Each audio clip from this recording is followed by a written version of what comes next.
کمرے کا دروازہ کھلا تو میرا دل شاید دھڑکنا بھول گیا تھا۔ ابو ذر اندر داخل ہوا تو میں نے اپنا رخ بدل لیا۔ اس کے چہرے کی مسکراہٹ مجھے دیکھتے ہی غائب ہوئی۔ کمرے کا دروازہ بند ہوا۔ مجھے لگا بس میرا دل بھی بند ہو چکا۔ وہ چلتا ہوا میرے پاس آیا، میرے سامنے بیٹھ گیا۔ میں پیچھے کو کھسکی، بڑے غور سے مجھے دیکھ رہا تھا، ساتھ ساتھ اپنی مونچھوں کو تاؤ دے رہا تھا۔ میں نے بس ایک سرسری سی نظر اس پہ ڈال کے ہٹا لی اور پھر رخ بدل گئی۔ 5 منٹ گزر چکے تھے۔ وہ بالکل چپ تھا، مجھے دیکھے جا رہا تھا۔ اس کی نظروں کی تپش مجھے اپنے چہرے پہ محسوس ہو رہی تھی۔ لگ رہا تھا میرا چہرہ تمتما رہا ہو۔ اپنے ہی دل کی دھک دھک اپنے ہی کانوں میں سنائی دے رہی تھی۔ کہنے لگا، اللہ کی شان ہے جی، میرے رب نے بڑی فرصت سے بنایا ہے آپ کو۔ کچھ دیر پہلے مجھے بڑا غصہ تھا آپ پہ، بڑا کچھ سوچا تھا کہ یہ پوچھوں گا وہ پوچھوں گا، پر آپ کو دیکھ کے سارا غصہ، ساری ناراضگی پتہ نہیں کہاں چلی گئی۔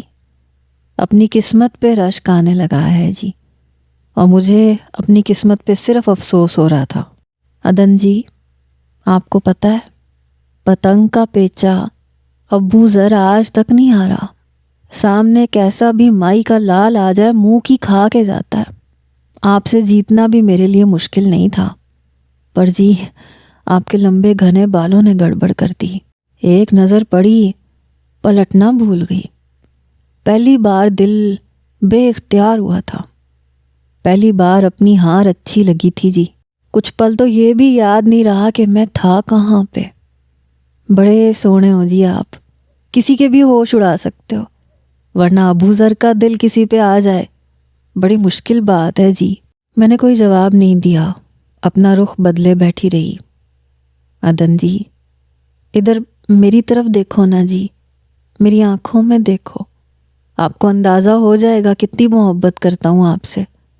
وہ بڑے آرام اور لگاوٹ سے بات کر رہا تھا، لیکن میں نے نہیں دیکھا۔ جیسے ہی اس نے اپنا ہاتھ میرے ہاتھ پہ رکھا، میں نے بری طرح سے اس کا ہاتھ جھٹکا اور بدک کے پیچھے ہٹ گئی۔ وہ کچھ حیران ہوا۔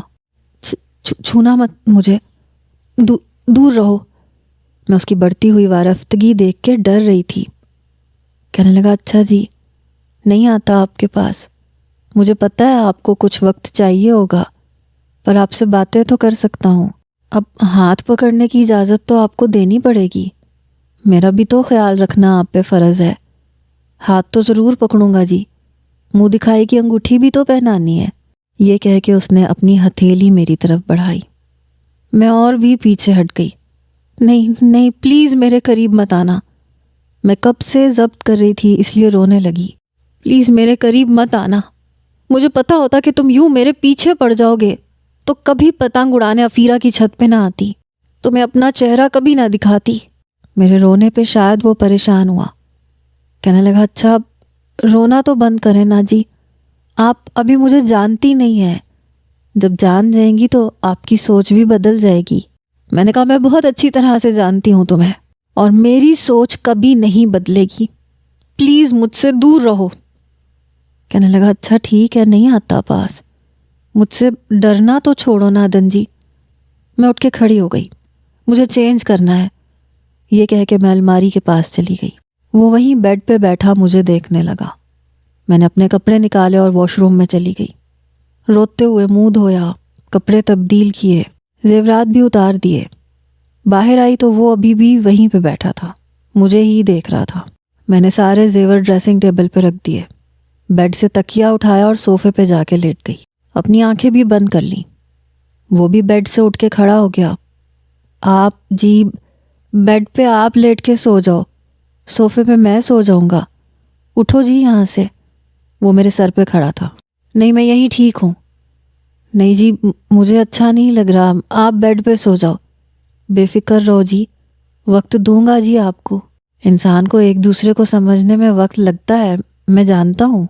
چلو شاباش، ضد نہ کرو، بیڈ پہ لیٹ جاؤ۔ میں اٹھ کے بیڈ پہ لیٹ گئی۔ وہ اپنی شیروانی اتار کے الماری میں رکھنے لگا، اپنے کپڑے لے کے واش روم میں چلا گیا۔ میں آنکھیں بند کر چکی تھی لیکن سوئی نہیں تھی۔ کچھ دیر بعد وہ واش روم سے نکلا۔ اپنے کپڑے یوں ہی ایک کرسی پہ پھینک دیے اور صوفے پہ جا کے لیٹ گیا۔ میں نے ذرا سی آنکھیں کھول کے دیکھا کہ دیکھوں سو گیا ہے، مگر وہ مجھے ہی دیکھ رہا تھا۔ اسے اپنی طرف دیکھتا دیکھ کے میں نے جلدی سے آنکھیں زور سے بند کر لیں۔ اس کی ہنسی کی آواز آئی، آپ کا ہی ہوں جی، چھپ چھپ کے کیوں دیکھ رہی ہو؟ پورے حق سے دیکھو جی۔ اس کی بات سن کے مجھے خود پہ غصہ آیا تھا۔ کیا ضرورت پڑی تھی اسے دیکھنے کی، اسے خوش فہمی میں مبتلا کرنے کی؟ میں کروٹ بدل گئی۔ رات کا نہ جانے کون سا پہر تھا جب مجھے بخار تیز ہو گیا۔ سردی لگ رہی تھی، مگر کچھ دیر بعد ہی لگا جیسے کسی نے میرے اوپر لحاف ڈال دیا ہو۔ کرنٹ اس وقت لگا جب مجھے اپنی پیشانی پہ کسی کے ہاتھ کا لمس محسوس ہوا۔ میں ہڑبڑا کے اٹھی۔ آپ کو تو بخار ہے عدن جی؟ میں نے آنکھیں بند کر لی۔ مجھے سونے دو پلیز، یہ کہہ کے میں پھر سے سو چکی تھی۔ مگر کچھ دیر بعد پھر سے اس نے میرا بازو پکڑا۔ پہلے یہ دودھ کے ساتھ دوائی کھا لو پھر سو جانا۔ مجھے اٹھا کے بٹھا کے اس نے مجھے دودھ کے ساتھ دوائی کھلا کے ہی چھوڑا۔ میں پھر سے سو چکی تھی۔ میں جانتی تھی کہ کیوں اتنی مہربانیاں کر رہا ہے۔ ابھی میں اس کی دسترس سے باہر کی عورت تھی۔ جس دن اس کی ہو جاتی اس دن مجھے اپنی اصلیت دکھاتا۔ صبح دروازے کی دستک پر وہ مجھ سے پہلے اٹھا، اپنا تکیہ جلدی سے بیڈ پہ پھینکا، اپنے کپڑے درست کرتا ہوا کمرے کے دروازے تک گیا، کنڈی کھول کے دروازہ کھول دیا۔ اس کی بھابھی باہر کھڑی تھی۔ خیر ہے دیور جی، دروازہ آپ نے کیوں کھولا؟ بیوی کہاں ہے آپ کی؟ وہ پرجائی جی بخار ہو گیا اسے، دروازہ وہی کھولنے آ رہی تھی، میں نے منع کر دیا۔ وہ اندر آ گئی۔ میں اٹھ کے بیٹھ گئی۔ اس نے میری پیشانی پہ ہاتھ رکھا۔ مجھے ابھی بھی بخار تھا۔ کہنے لگی ایک ہی رات میں ایسا کیا کر دیا جو نئی نویلی دلہن تاں چڑھا کے بیٹھ گئی؟ یہ کہہ کے ہنسنے لگی۔ عدن اٹھو، نہا کے نیا جوڑا پہنو، میں تمہیں تیار کر دیتی ہوں، پھر ناشتہ کروا کے دوائی بھی دے دوں گی، وہ مجھ سے کہنے لگی۔ میں اٹھ کے کھڑی ہو گئی۔ میں نے نہا کے کپڑے تبدیل کیے۔ سردی سی محسوس ہو رہی تھی۔ ابو ذر کی بھابھی کہنے لگی یہاں بیٹھو میں تمہیں تیار کر دوں۔ میں ڈریسنگ کے سامنے بیٹھ گئی۔ اس نے بس میرا ہلکا پھلکا ہی میک اپ کیا۔ کہنے لگی تم ویسے ہی بہت خوبصورت ہو، تمہیں زیادہ تیار ہونے کی ضرورت نہیں ہے۔ اسی وقت ابو ذر بھی نہا کر باہر آیا۔ سفید شلوار قمیض پہنی ہوئی تھی۔ اس کی بھابھی نیلم کہنے لگی یہ کیا دیور جی، تم نے اپنی بیگم کو رونمائی کا تحفہ تک نہیں دیا؟ شاید میرا خالی ہاتھ دیکھ کے پوچھ رہی تھی۔ ابو ذر نے ماتھے پہ بل ڈالے۔ کہنے لگا جی آپ سے کہا تو تھا کہ یہ رونمائی کی انگوٹھی ہے، اسے اتارتے نہیں ہیں، بڑی لاپرواہ ہے جی آپ۔ لاپرواہی کی بھی کوئی حد ہوتی ہے۔ پھر خود ہی سائڈ ٹیبل کے دراز کو کھول کے انگوٹھی نکال کے دی۔ کہنے لگا لاؤ انگوٹھی پہناؤں۔ اس کی بھابھی نہ کھڑی ہوتی تو میں کبھی بھی اپنا ہاتھ اس کی طرف نہ بڑھاتی، لیکن جیسے ہی میں نے ہاتھ بڑھایا میری زخمی انگلی دیکھ کر اس نے برجستہ میری طرف دیکھا۔ نیلم بھابھی بھی میری طرف دیکھنے لگی۔ یہ کیا ہوا ہے جی؟ میں نے کہا وہ چوڑیاں اتارتے ہوئے زخم لگ گیا تھا۔ نیلم بھابھی کہنے لگی چلو کوئی بات نہیں، سیدھا ہاتھ آگے بڑھا دو۔ اس نے میرا سیدھا ہاتھ آگے بڑھا دیا۔ باہر سے نیلم کو کسی نے پکارا۔ تب تک ابو ذر میرے ہاتھ میں انگوٹھی پہنا چکا تھا۔ نیلم باہر چلی گئی۔ میں نے اپنا ہاتھ چھڑوانا چاہا۔ اس نے سیدھا ہاتھ چھوڑ کے میرا الٹا ہاتھ پکڑ لیا، جس کی تیسری انگلی پہ میں نے خود کانچ کی چوڑی سے زخم کیا تھا تاکہ مجھے اس کے ہاتھ سے انگوٹھی نہ پہننی پڑے۔ اس نے ایک نظر میری طرف دیکھا، پھر اس زخم کو دیکھنے لگا۔ ایک دراز کھول کے اس نے سنی پلاس نکالا اور میری انگلی پہ لگا دیا۔ کہنے لگا ایسے لگتا ہے اسے جان بوجھ کے زخمی کیا گیا ہے، بہت چالاک تھا۔ میں نے کہا یہی سمجھ لو، مجھے تمہارے ہاتھ سے انگوٹھی نہیں پہننی تھی۔ میں نے اپنا ہاتھ کھینچنا چاہا۔ کہنے لگا آپ کو کیا لگتا ہے جی، الٹے ہاتھ کی اس انگلی میں آپ میرے ہاتھ سے انگوٹھی پہن لیتی تو کیا میں دل میں بس جاتا؟ کیونکہ اس کی نس سیدھی دل تک جاتی ہے۔ پھر میرا ہاتھ چھوڑ کے ہنسنے لگا۔ آپ نے زخم اس لیے لگایا ہے نا جی کہ میں انگوٹھی اس ہاتھ میں نہ پہناؤں تاکہ آپ کے دل میں نہ سما سکوں۔ پھر میرے دونوں بازو پکڑ کے اپنے قریب کیا۔ میں بری طرح سے گھبرائی۔ کہنے لگا میرا وعدہ ہے آپ سے، بنا اس ہاتھ میں انگوٹھی پہنائے میں آپ کے دل میں بس کے دکھاؤں گا۔ بہت محبت کریں گی جی آپ مجھ سے۔ میں نے کہا محبت زبردستی کا سودا نہیں ہوتا، چھوڑو مجھے، اس سے پہلے کہ میں اپنا ہاتھ چھڑواتی میرے کمرے کا دروازہ بے دھڑک کھلا۔ اندر آنے والی عفیرہ تھی۔ اسے دیکھ کے ابو ذر نے فوراً سے مجھے چھوڑ دیا۔ عفیرہ کہنے لگی، او ہو بڑی محبتیں جتائی جا رہی ہیں۔ بلا تکلف وہ اندر آ گئی۔ ابو ذر کے ماتھے پہ ضرور بل پڑا۔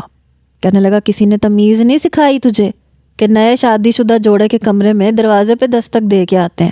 وہ کہنے لگی، یہ تو نئے شادی شدہ جوڑے کو سوچنا چاہیے کہ کمرے کو لاک رکھنا چاہیے۔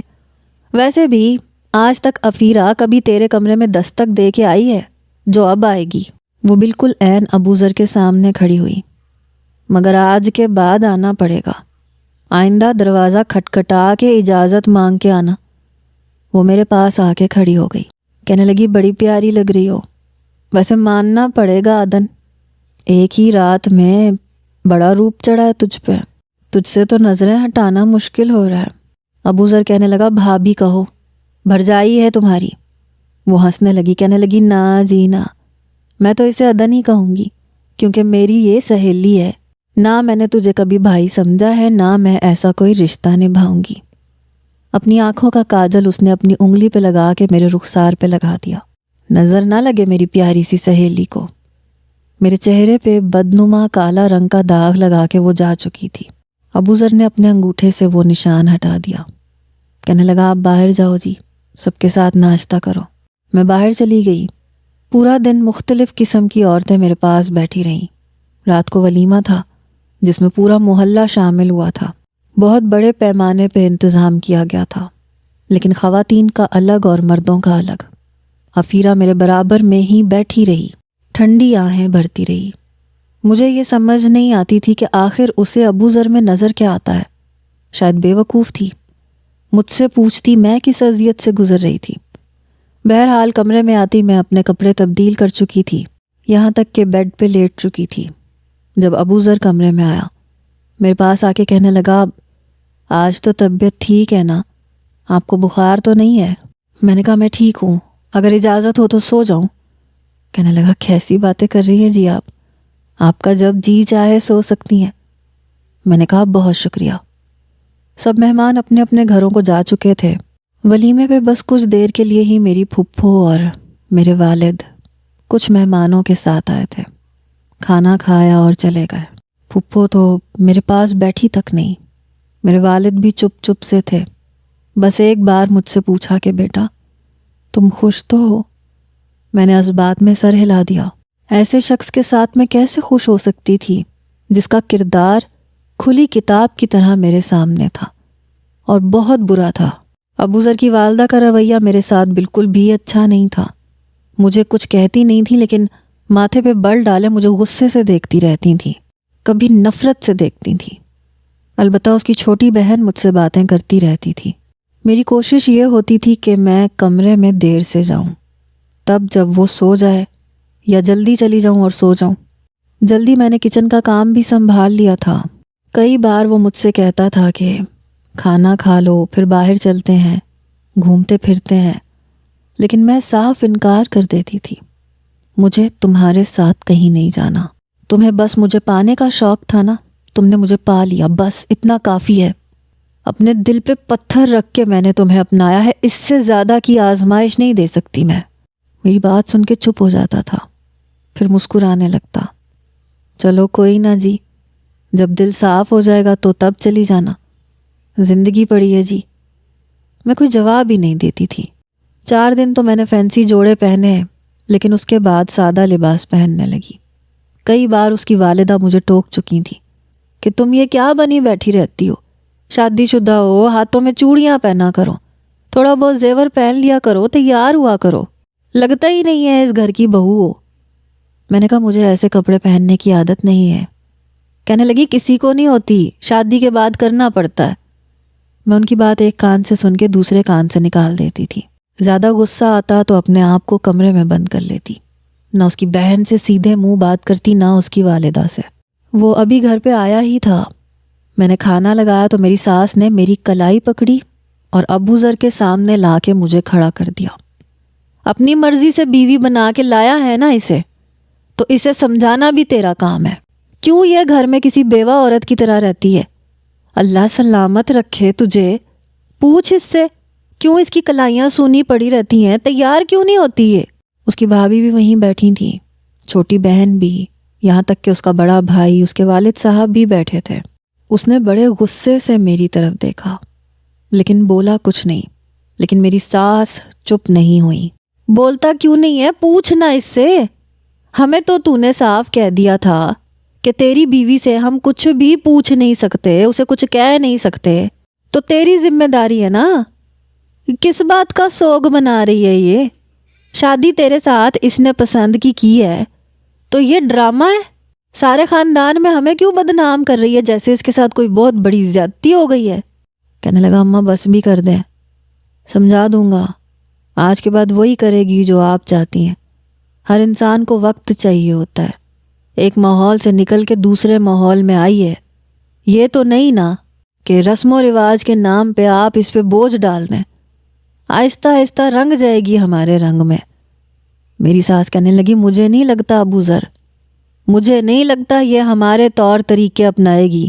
ذرا سی بات ہوتی ہے کمرہ بند کر کے کئی گھنٹے بیٹھی رہتی ہے, سیدھے منہ کسی سے بات نہیں کرتی. 7 سال ہو گئے تیرے بڑے بھائی کی شادی کو, 2 بچے ہو گئے, لیکن آج تک کبھی نیلم نے ہاتھ سے چوڑیاں نہیں اتاری. ابھی بھی میک اپ کر کے کمرے سے باہر آتی ہے, نئی نویلی دلہن لگتی ہے. میری افیرہ ہوتی, گھر میں رونق لگ جاتی. تیری ضد نے ہمیں کئی کا نہیں چھوڑا. وہ نظریں جھکائے سن رہا تھا, پھر ایک ہی نظر مجھ پہ ڈالی. کہنے لگا آپ کمرے میں جاؤ جی, آپ سے آ کے بات کرتا ہوں. میں بڑی خاموشی سے اپنے کمرے میں چلی گئی.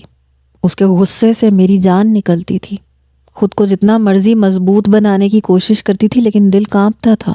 پتہ نہیں اس کے والدین اب اسے کیا کیا باتیں سنا رہے تھے, لیکن شور کی آوازیں آ رہی تھیں. یہ سمجھ نہیں آ رہی تھی کہ باتیں کیا ہو رہی ہیں. کچھ دیر بعد وہ کمرے میں آیا, کمرے کا دروازہ بند کیا. میں جلدی سے تکیہ درست کر کے لیٹنے لگی. کہنے لگا اٹھ کے بیٹھو. میں نے کہا مجھے نیند آ رہی ہے. اگلے ہی لمحے اس نے میری کلائی پکڑی اور مجھے اٹھا کے بٹھا دیا. مجھے لگتا تھا میں اس کے ہاتھ کی کوئی کٹ پتلی ہوں. ایک تو اس کی صحت مجھ سے بہت اچھی تھی, اور پھر وہ مرد تھا, ایک ایسا مرد جو اپنے سامنے کھڑے 4-5 مردوں کو پچھاڑ کے رکھ دے. پھر میرے سامنے بیٹھ گیا. کہنے لگا مسئلہ کیا ہے جی, میری طرف دیکھ کے بتاؤ. بڑے غصے میں تھا, لہجہ بھی کافی بلند تھا. میں نے کہا کوئی مسئلہ نہیں ہے, اور جو مسئلہ ہے وہ تم جانتے ہو. کہنے لگا بڑے پیار سے سمجھا رہا ہوں تمہیں. دیکھو غصہ کرنے کی میری عادت نہیں ہے, اور عورتوں پہ غصہ میں ویسے بھی نہیں کرتا. یہ بات ایک مرد کو زیب نہیں دیتی کہ اپنا غصہ عورت پہ نکالے, لیکن جب میں غصہ کرتا ہوں نا تو میری اماں بھی چپ ہو جاتی ہے. کوئی نہیں بولتا میرے سامنے. بہتر ہے کہ میرا غصہ نہ دیکھو, ورنہ بہت پچھتانا پڑے گا. غصے کے مارے اس کا سانس پھول رہا تھا, لیکن لہجہ متوازن رکھنے کی کوشش کر رہا تھا. میرے ساتھ آپ کا جو بھی معاملہ ہے نا, اسے کمرے کی حد تک رکھو تو بہتر ہے. اس میں آپ کو حق بجانب سمجھتا ہوں. وقت لگے گا میں دوں گا, جب دل میں بس جاؤں گا تو بتا دینا. لیکن باقی میرے گھر والوں کے سامنے آپ ایک سہاگن ہوتے ہوئے بیوہ کی طرح رہو گی نا, تو میں یہ برداشت نہیں کروں گا. ہمارے ہاں بیوہ عورتوں کو زیورات سے محروم کیا جاتا ہے, شادی شدہ کو نہیں. یہ کہہ کے وہ اٹھ کے کھڑا ہو گیا. ڈریسنگ کا دراز بڑی زور سے کھولا. میرا دل ابھی بھی اتنی زور سے دھڑک رہا تھا کہ کانوں میں آواز گونج رہی تھی. اس نے کانچ کی بہت ساری چوڑیاں نکالی اور میرے سامنے لا کے بیٹھ گیا. میری کلائی پکڑی اور چوڑیاں پہنانے لگا. آج کے بعد آپ کی کلائی خالی نہ دیکھوں. سمجھ میں آ رہا ہے نا کیا کہہ رہا ہوں میں؟ جس لہجے میں وہ بات کر رہا تھا میری آواز حلق میں ہی اٹک چکی تھی. میں اپنی کلائی اس کے ہاتھ سے چھڑوانے کی کوشش کر رہی تھی. کہنے لگا نہ, احتجاج نہیں چلے گا جی. اس معاملے میں کسی کی نہیں سنوں گا, آپ کی بھی نہیں سنوں گا. میری دونوں کلائیوں میں اس نے چوڑیاں بھر دی تھیں. پھر بڑے غصے سے کھڑا ہو گیا. الماری کو بڑے غصے سے کھولا, ایک فینسی جوڑا نکال کے میری طرف پھینکا. جاؤ جی بدل کے آؤ, یہی انتظار کر رہا ہوں آپ کا, کھڑے ہو کے. بڑا سخت لہجہ تھا. میں نے کہا میں نے نہیں پہننا. میرے پاس آ گیا. کہنے لگا اپنی نازک جان پہ ظلم نہ کرو جی, اس وقت میرا دماغ خراب ہو رہا ہے. غصہ میرے دماغ پہ چڑھ گیا نا ماں قسم. میں بری طرح سے اس کا سانس پھول رہا تھا. اپنے لفظ منہ میں دبا کے کہنے لگا اٹھو, جلدی جا کے کپڑے تبدیل کر کے آؤ. میرا میٹر شارٹ ہو گیا نا, بہت پچھتاؤگی. یوں تو وہ مجھ سے آپ جناب کر کے بات کرتا تھا, لیکن غصے میں سارے لحاظ بھول جاتا تھا. میں سچ مچ ڈر گئی تھی, اس لیے اٹھ کے واش روم میں چلی گئی. روتے ہوئے میں نے کپڑے تبدیل کیے, واپس آئی. میرے سر پہ دوپٹہ اس نے خود دیا, کانوں میں سونے کے جھمکے پہنا ہے. کہنے لگا جاؤ باہر جا کے امی جی سے معافی مانگو. میں آنکھوں سے آنسو صاف کرتے ہوئے دروازے تک گئی. کہنے لگا بات سنو میری, آج کے بعد جب میرے ابا گھر آئے تو انہیں سلام کیا کرنا, بڑے ہیں تم سے, تمہارے باپ کی جگہ ہیں. سمجھ رہی ہو نا کیا کہہ رہا ہوں تمہیں؟ میں چپ چاپ دروازہ کھول کے باہر چلی گئی. سب لوگ لاؤنج میں ہی بیٹھے تھے. مجھے دیکھ کے میری ساس اپنا رخ بدل گئی تھی. میں تیزی سے چلتی ہوئی گئی, اپنے سسر اور ساس کے سامنے کھڑے ہو کے اپنے ہاتھ جوڑ دیے. میں نے کہا مجھے معاف کر دیں. میری ساس تو وہیں بیٹھی رہی, البتہ میرے سسر کھڑے ہو گئے. میرے دونوں جڑے ہوئے ہاتھوں کو اپنے ہاتھوں میں لیا. نہ پتر نہ, معافی کس بات کی؟ ارے تو ہماری دھی رانی ہے, اصل گھر کی بیٹی تو ہے. ارے یہ زلیخا تو مہمان ہے, آج ہے یہاں, کل چلی جائے گی. لیکن تو نے ساری زندگی ہمارے ساتھ رہنا ہے. اچھا نہیں لگتا ہم تجھ پہ بار بار اعتراض کریں. یہ تمہاری اماں تمہاری ماں کی جگہ ہے بیٹا. اگر تجھے کچھ سمجھاتی ہے بات مانتے ہیں, کمرہ بند کر کے اکیلے نہیں بیٹھتے. ہم سب تمہارے اپنے ہیں, غیر تھوڑی ہیں. جیتی رہو, خوش رہو, ہمیشہ ہنستی کھیلتی رہو. میرے سر پہ ہاتھ رکھ کے انہوں نے کہا چلو شاباش, آرام کرو. آنکھوں میں ابھی بھی آنسو تھے. میں اندر آ گئی. وہ صوفے پہ بیٹھا سگریٹ پی رہا تھا. میں بیڈ پہ بیٹھ گئی, اپنے آنسوؤں کو ضبط کرنے کی کوشش کرنے لگی. شادی کو 8 دن نہیں گزرے تھے اور اپنا اصل روپ مجھے دکھا رہا تھا.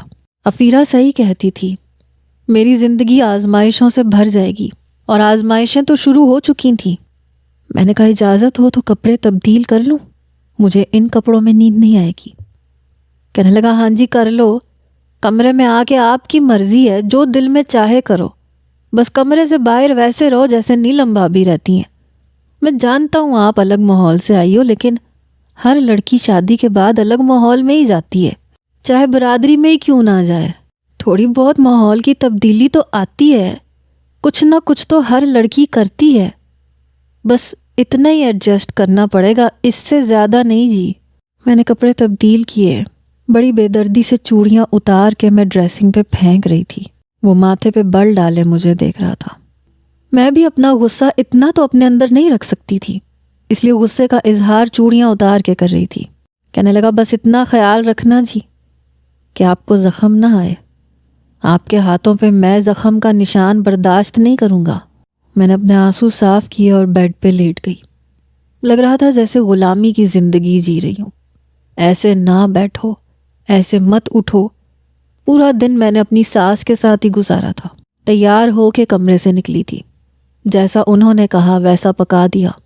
نیلم بھابی بھی میری بہت مدد کر دیتی تھیں, خوش مزاج قسم کی تھیں, اور زلیخا بھی بھابی بھابی کرتے میرے آگے پیچھے گھومتی تھی. میرا کھانا میرے سسرال میں سب کو بہت پسند آتا تھا. اکثر تو نیلم بھابی کہتی تھی کہ تم نے تو آتے ہی اپنے ہاتھ کا جادو دکھا دیا, ورنہ میرا کھانا کبھی کبھی ہی یہاں سب کو پسند آتا ہے, یہاں تک کہ میرے میاں کو بھی پسند نہیں آتا. بڑے نارمل انداز میں وہ یہ بات بتا رہی تھی. رات کو جب ابو ذر کمرے میں آیا, میں نے کہا مجھے اپنے بابا اور پھپھو کے گھر جانا ہے. 10 دن ہو گئے میں نے ایک بار بھی میکے کا چکر نہیں لگایا. کہنے لگا اچھا ٹھیک ہے, اماں ابا سے اجازت لے لینا, میں صبح تمہیں جاتے ہوئے چھوڑ دوں گا, واپسی پہ لے آؤں گا. میں نے کہا مجھے رہنا ہے وہاں پہ. کہنے لگا نا جی رہنے کی اجازت نہیں دے سکتا. میں نے کہا کیوں نہیں دے سکتے؟ تمہاری زر خرید ہوں کیا؟ میں اپنی مرضی سے اپنے باپ کے گھر رہ نہیں سکتی. کہنے لگا پورا دن تو دے رہا ہوں نا جی, رہ لینا, مگر رات رہنے کی اجازت نہیں دے سکتا. میں نے کہا کیوں نہیں دے سکتے؟ کہنے لگا سمجھا کرو نا جی, تمہیں دیکھے بنا مجھے نیند نہیں آتی, اور اب تو دیکھنے سے بھی گزارا نہیں ہوتا۔ تم مجھ پہ سے پابندیاں ہٹا دو نا، میں آپ پہ پابندیاں ہٹا دوں گا۔ اب یہ آپ کی مرضی ہے جی، جس دن مجھے اس بیڈ پہ سونے کی اجازت مل جائے گی، ماں قسم آپ کو بھی آپ کے میکے میں رہنے کی اجازت مل جائے گی۔ بڑا عجیب شخص تھا، مطلبی، خود غرض، اپنے مطلب کے لیے مجھے پابندیوں میں گھیر کے رکھنا چاہتا تھا۔ میں نے تکیہ اٹھایا، دوبارہ سے بڑے زور سے بیڈ پہ پھینکا اور لیٹ گئی۔ صبح صبح میں نے اپنے ساس سسر سے پوچھا تو میری ساس کہنے لگی ہاں چلی جاؤ، رہنا چاہتی ہو تو رہ سکتی ہو۔ میرے سسر نے بھی کہا، لیکن میں ابو ذر کی شرط پوری نہیں کر سکتی تھی، اس لیے رات کو جب وہ لینے آیا تو کھانا میری پھپھو نے اس کے لیے بنایا تھا۔ میرے والد سے یوں بات کرتا تھا جیسے ان کا کوئی احسان لے رکھا ہو، نظریں تک نہیں اٹھاتا تھا۔ ان کے سامنے جی چاچا جی کی رٹ لگائے رکھتا تھا، اور خالی ہاتھ بھی نہیں آیا تھا، ڈھیر سارا پھل لے کے آیا تھا۔ میرے والد نے کہا کہ یہ کیا تکلف کیا تم نے، تم کوئی غیر تھوڑی ہو، بیٹے ہو میرے۔ کہنے لگا جی بیٹا ہوں، تبھی تو فرض سمجھ کے لایا ہوں، آپ حق سمجھ کے رکھ لیں۔ اس کے بعد اسے یہ لگتا تھا کہ اس کی ایسی باتیں میرے دل میں اس کے لیے کوئی جگہ بنا دیں گی، لیکن شاید ایسا ممکن نہیں تھا۔ پتہ نہیں کن پیسوں سے پھل لے کے آیا تھا، حلال بھی تھے کہ حرام کے تھے، یا کسی کے حق کے مارے ہوئے پیسے تھے۔ گھر آ کر میں اپنے زیورات اتارنے لگی تو اس نے میرا ہاتھ پکڑ لیا، کہنے لگا رہنے بھی دو نا، اچھی لگ رہی ہو۔ میں نے کہا مجھے نیند آ رہی ہے۔ کہنے لگا وہ تو روز آتی ہے، ایک رات دیر سے سو جاؤ گی تو کوئی فرق تو نہیں پڑے گا، مجھ سے باتیں کیا کرو، ترستا ہوں میں، مجھ سے بھی تم کبھی ہنس کے بات کرو۔ اب تم سے دور رہنا بہت مشکل لگ رہا ہے، جانتی ہو تمہارے اس عظیم روپ کو دیکھنے کا سب سے زیادہ حق کس کا ہے؟ میرا ہے۔ اس کی آنکھوں میں بڑھتی ہوئی وارفتگی دیکھ کے میری جان نکلی تھی۔ میں نے کہا میرا ہاتھ چھوڑو۔ کہنے لگا کچھ بھی نہیں کہوں گا تمہیں، بس دیکھنا چاہتا ہوں۔ اتنی ضد مت کیا کرو جی، اتنی ضد اچھی نہیں ہوتی۔ میں اپنی کلائی بار بار اس کے ہاتھ سے چھڑوا رہی تھی، لیکن وہ آگے بڑھ کے میرا کیچر اتار چکا تھا۔ میرے بالوں کو دیکھ کے مجھے کھینچ کے اپنی جانب کیا۔ یہ نیلا رنگ میری کمزوری ہے اور تم پہ جچتا بھی بہت ہے۔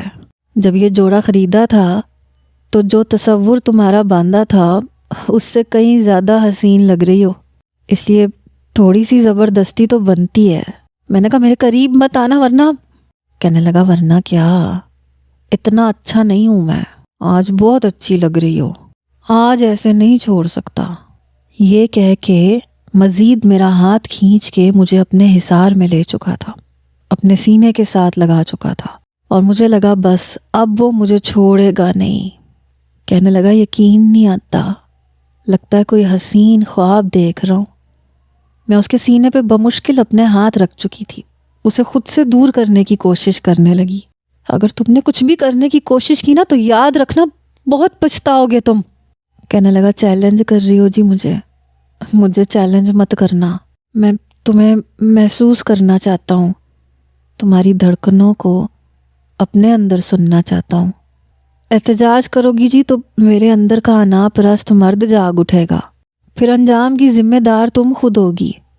احتجاج نہیں کرو گی تو چھوڑ دوں گا تمہیں۔ چلو شاباش، اپنے ہاتھ ہٹاؤ۔ میرے ہاتھ ویسے بھی کپ کپ آ رہے تھے۔ میں نے اپنے ہاتھ پیچھے کر لیے اور آنکھیں بند کر لی۔ میں اپنا سانس روک چکی تھی، لیکن اس کے بعد جو کچھ اس نے کیا میرے ہوش ٹھکانے آ گئے۔ وہ میرے ہونٹوں کو